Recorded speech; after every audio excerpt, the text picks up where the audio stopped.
Behind the Dish is sponsored by DBAT. Check out dbat.net for baseball and softball products, franchise information, and to find a location near you. And now your host, John Piper. Welcome to another episode of Behind the Dish. I'm John Piper, and pleased to be joined today by Emmy Award-winning broadcaster. He does both baseball and football for the Cincinnati Reds on Fox Sports Ohio in his 20th year, and UK color on the football side. Welcome, Jeff Piecoro. Well, thank you, John. Good talking to a former neighbor of mine. Yeah, this is unique how this has come about, Jeff. You were graduating the University of Kentucky, where you played football, a wide receiver at the University of Kentucky, and I went to school with your younger brother, Mark, and I recall many, and I'm sure you do too, a lot of 3-on-3 basketball games over at our friend Kenny McPeak's house. That's where we spent a lot of time together. You know, isn't it amazing how far we've done? Kenny's won the Belmont Stakes as a trainer. He's won, over in Dubai. He's won over $100 million in purses and thoroughbred horse racing. And it's just kind of cool, the people we grew up with, to see all the successes that they've had. Yeah, and your brother Mark, I know he's in the horse industry as a veterinarian and traveling all over with the horse business. It is amazing. And Kenny, I saw him about 2 years ago at Oaklawn Park up in Hot Springs, Arkansas, and I've stayed in touch with him and followed his success. And in addition, I mentioned on the outset, you do Cincinnati Reds work as well as University of Kentucky football, but you've also covered the Kentucky Derby and Breeders' Cup as well. Oh, yeah, that's been a blast. And unfortunately, the baseball now, we do all 162 games, so I'm not able to take off to do the Derby, which is in the middle of baseball season. But I did a bunch of those. That was a blast, and I did those on radio. And then we did a show from the Breeders' Cup, and we worked actually for the Breeders' Cup, and we just did stories on all the different horses and all the different races, and it was just so much fun covering the thoroughbred industry. It's fascinating to me, the money that goes into it, and the time and effort that these people put in to be successful in the thoroughbred industry is just absolutely amazing. I know it's kind of blown up a little bit there in Texas now, as they've got pari-mutuel wagering there, a couple different racetracks, and it's a lot of fun to go as a spectator, to try to be a part of as an owner, trainer, just a fan. I took it for granted, Jeff, growing up in Lexington. I've never thought I'd leave the great state of Kentucky. You know, we were surrounded by the thoroughbred industry.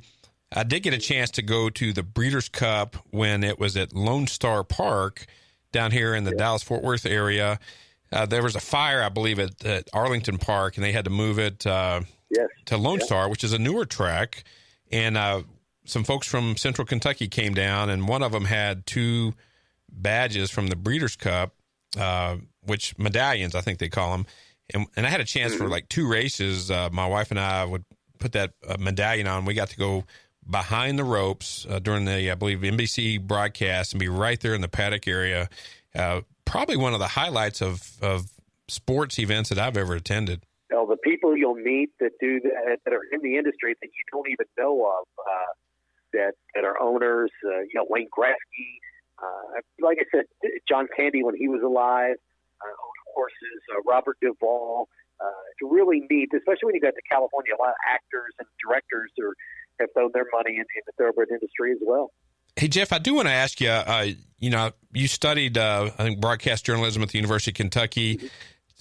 Yep. Talk to me a little bit about how you got started in the business. Obviously, you had a very successful career, how you transitioned from being a player to a broadcaster.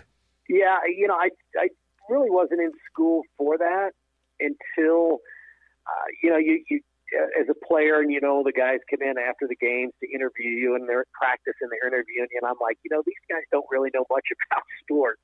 These guys that are coming in here and they drive nice cars and wear nice clothes. I said, man, this might be something I might get into. So, I changed my major from journalism to basically broadcast journalism.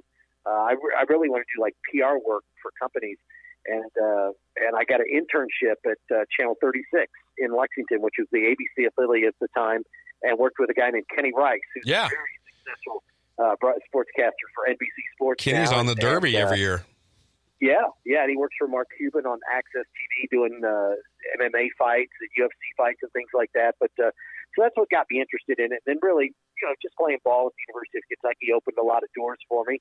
I started doing high school games as I worked at the ABC affiliate. Then I flipped over to the NBC affiliate and worked there for about 5 years, and then started doing a horse racing show that was actually based in northern Kentucky, which is right across the river from Cincinnati. And that's what got me up to northern Kentucky. And Turfway Park. One of the directors I worked, Turfway Park, you're exactly right. And then one of the directors there actually was one of the Reds directors, and he liked my work, and we did some high school football, and then we did college basketball together, and then he said, we're starting this thing. I think you'd be great for the Reds, and the rest is history. Man, what a great story. And I can tell that you've been following your passion for a long time. You get to go to the ballpark when you're doing the Reds work, and then the football field when you're doing University of Kentucky work. And speaking of Kentucky, we'll bounce back and forth on this one, Jeff. It'll be fun. We'll talk baseball, football, horse racing, everything in between. But, man, Kentucky Wildcats break into the top 20, first time, long time. A big win on the road against Mississippi State. I was watching that one. And then a lot of exciting things happening in Lexington with the Kentucky Wildcats. Well, I think that the biggest thing is sticking with Mark Stoops. You always hear, and this happens in every town, in college and pro sports, it's, fire this guy. He's not successful, bring somebody else in. But this is just proof positive of you've got to let any coach have a few years to get his players in there. Mark's done a great job of recruiting. He's recruited really well in the state of Florida and the state of Ohio to bring in some size and some speed. And now this is his sixth season, and every year he's been in the top 25 recruiting. His recruiting class has been top 25 classes, and now you can see the fruits of that. They're bigger, stronger, faster players. And now when Kentucky walks out on the field, they look like Georgia. They look like Florida. They look like Alabama. They look like an SEC. No, not really Alabama. Nobody looks like the Dallas Cowboys. But Alabama might be able to beat the Cowboys right now, Jeff. It'd be interesting. It's just a factory. I mean, you look at Ohio State, which I get to see too, right up the road, and in Alabama, and it's just it's ridiculous the talent that they have, the size, the speed. It's absolutely amazing. But Kentucky finally has a team, and the thing is, now that he's gotten these recruiting classes after recruiting classes, he's built some depth. So if you have a problem, somebody goes down with an injury, it's not like taking an all-American receiver out and putting me in there. You've got some really nice guys behind him. Yeah, it's next man up, but the next man up is a nice ball player. So that's what they've been able to do. Man, great stuff. Like you said, Kentucky walks on the field now with that air of confidence that they can play with anybody right now. Yeah, no, you're exactly right. I think that, the confidence that they have in any sport, when you go up to the bat in baseball, if you're not confident about your abilities, you're not seeing the ball well, then you don't have a chance. In golf, if you're not confident about the shot you're getting ready to take, then you're not going to successfully make that shot in basketball, whatever. Confidence is huge. Kentucky now has utilized, I don't even know what you would call them, guys that come in and speak to them about, some psychologists, the mental side of the game. Like visualization and things like that. Visualize yourself making the catch, and the mental side of it and the psychological side of it. It's so important. Mental, as Yogi Berra said, mental. 50% of the game is mental, or whatever he said. Half the game, I don't know what that quote was, but it's very important.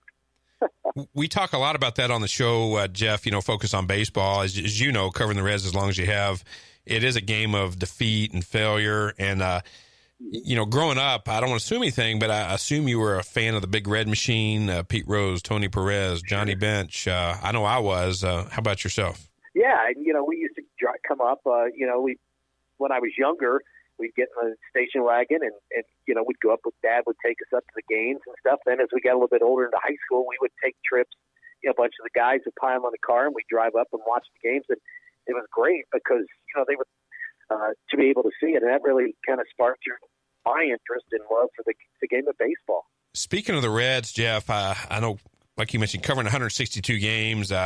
It's a grind for both the players as well as the broadcasters.